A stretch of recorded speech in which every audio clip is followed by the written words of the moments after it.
मैं पूनम चौधरी हूँ। एक वर्क करती हूँ मैं ड्रेस डिज़ाइनिंग का। उसका जो भी आज तक का एक्सपीरियंस है वो आपसे शेयर करना चाहती हूँ कि मैंने कैसे उसे स्टार्ट किया, कौन सी वो चीज़ें थी जिन ने मुझे इंस्पायर्ड किया है कि मुझे ये वर्क करना चाहिए। कि जैसे जनरली होता है कि अपन घर में मम्मियों को देखते हैं स्टिचिंग करते हुए नॉर्मली हाथों से, तब मेरे साथ भी कुछ केस ऐसे ही था। मैंने अपनी मम्मी को करते हुए देखा। तो उस समय मेरा इंजीनियरिंग चल रहा था, तो वहाँ से फिर आके मैंने यहाँ पे बहुत सर्च किया। फिर काफ़ी कोशिश के बाद मुझे इटारसी में एक सेंटर मैंने देखा। वहाँ पे मुझे पता पड़ा कि वहाँ पे ये स्टिचिंग होती है। जब लेकिन वहाँ पे मुझे ये पता चला कि आपको 6 मंथ का कोर्स करना ही है, जो एक बॉन्ड है वो आपको भरवाया जाता है। कई बच्चे ऐसे आते थे जो फीस पे नहीं कर पाते थे, तो वो वहाँ से फिर वैसे ही चले जाते थे। जो फाइनेंशियल कंडीशन थी उसके कारण ये सब नहीं कर पा रहे थे।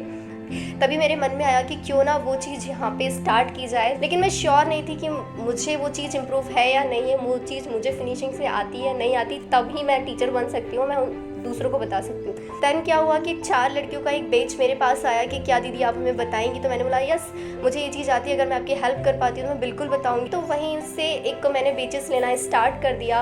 और चार्ज का ऐसा है, जो जब दे पाता, मैं किसी को प्रेशराइज नहीं करती हूँ कि आपको पहले से देना है या बाद में आप देकर ही जाओ। कई लोग ऐसे भी है जो फ्री ऑफ कॉस्ट में भी सीखे हैं। जब मैंने क्लासेस स्टार्ट की तो उसमें भी मुझे बहुत सारे चैलेंजेस थे। मेरे बेचेस में कुछ आंटियाँ हैं 40 के पार वाली भी हैं, 40 से कम वाली भी हैं। तो उन लोगों में ऐसा है कि मैरिज से पहले उन लोगों ने सीखा है और मैरिज के बाद ऐसा है कि यहाँ पे उनको कुछ फैसिलिटी प्रोवाइड ही नहीं हुई है कि वो सीख पाए। तो उन लोगों को ऐसा था कि हमें पूरा नहीं सीखना है, हमारे पास इतने पैसे हैं, इसमें हम 1 मंथ में हमें आगे की चीज़ें सीखनी है। तो वो उन्हें एक बेनिफिट है जो फैसिलिटी मैं प्रोवाइड करती हूँ। इसका बेनिफिट ये था स्टार्ट करने का मेरा कि जब मैंने अपना बैचलर कंप्लीट किया और क्लासेस के दौरान मैं अपना PG भी कर रही थी, देन अभी मैं अपना B.Ed कंटिन्यू कर रही हूँ। इसी के साथ मुझे ऐसा लगा कि मुझे जॉब प्लेसमेंट मिला था TCS से, विप्रो से। लेकिन मुझे ऐसा लगा उसमें जॉब करके मैं खुद को सपोर्ट कर सकती हूँ, इनकम कर सकती हूँ और अपनी फैमिली को सपोर्ट करती हूँ। लेकिन ये जो क्लासेस है इसको मैं आगे बढ़ाकर खुद को भी सपोर्ट कर सकती हूँ, अपनी इनकम भी बढ़ा सकती हूँ। देन जो वुमेन्स है जो सोसाइटी में जिनको इन चीज़ों की ज़रूरत है उनको भी सपोर्ट कर सकती हूँ। प्रॉफिट क्या रहा, इसका आउटपुट क्या रहा, जैसे कि एक मेरी स्टूडेंट है आरती चौधरी, तो उसका जो भी फाइनेंशियल कंडीशन है, उसकी सिस्टर्स बाहर पढ़ी थी, वो इतना अफोर्ड नहीं कर पा रही थी, तो उसने फ्री ऑफ कॉस्ट में सीखा है। मेरा नाम आरती चौधरी है, मैं पथरोटा से ही हूँ। मैं अभी BCom सेकेंड ईयर में हूँ। मतलब मैं पढ़ाई के साथ साथ सिलाई भी कर रही हूँ। मैं भारत कॉलिंग में जाती हूँ अभी, जहाँ पे मैं बैग वगैरह बनाती हूँ, सिलाई करती हूँ।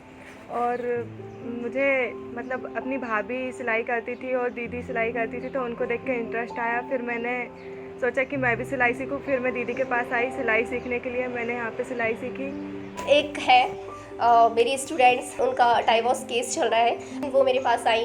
उन्होंने अपना डिस्कस किया कि उन्हें बहुत ज़्यादा ज़रूरत है सेल्फ डिपेंडेंट होने की। जब भी मुझे फ्री टाइम रहता है तो मैं उन्हें कॉल करती हूँ, देन वो आती हैं और स्टिचिंग सीखती है। हेलो, मैं सोनाली यादव हूँ। मैंने दीदी को बताया मतलब कि मेरा केस चल रहा है, मैं हस्बैंड के साथ नहीं रहती हूँ और मुझे बहुत ज़रूरी है क्योंकि मैं सेल्फ डिपेंड बनना चाहती हूँ। तो फिर मैं यहाँ पे दीदी के यहाँ आई। मैंने बताया दीदी को कि नहीं मुझे सीखना है, तो दीदी ने बोला कि हाँ आप आ सकते हो। तो ये है प्रॉफिट। ये रहा है कि बहुत सारी जो लेडीज़ हैं वो अपने यहाँ पे ऑर्डर्स लेने लगी हैं, इनकम होता है। इसका आउटपुट ये निकला है कि जो चीज़ मुझे आती है वो चीज़ मैं किसी का हेल्प करके वो खुद भी सेल्फ डिपेंडेंट हो रही हैं और अपनी फैमिली को सपोर्ट कर पा रही हैं। बहुत बड़ी बात है। अगर एट लास्ट मुझे थोड़ा सा कोई संस्था से अगर जुड़ने का मौका मिलता है तो इन चीज़ों को मैं बहुत आगे बढ़ाना चाहती हूँ। और ये ऐसा है कि मैं ये चाहती हूँ कि जितनी भी लड़कियाँ सीख रही हैं, जैसे कीरतपुर, सहेली, दूर दूर के गांव से इतना ट्रैवल करके यहाँ पे आ रही है, तो जो फेस मैंने किया है वो उन लोगों को फेस ना करना पड़े।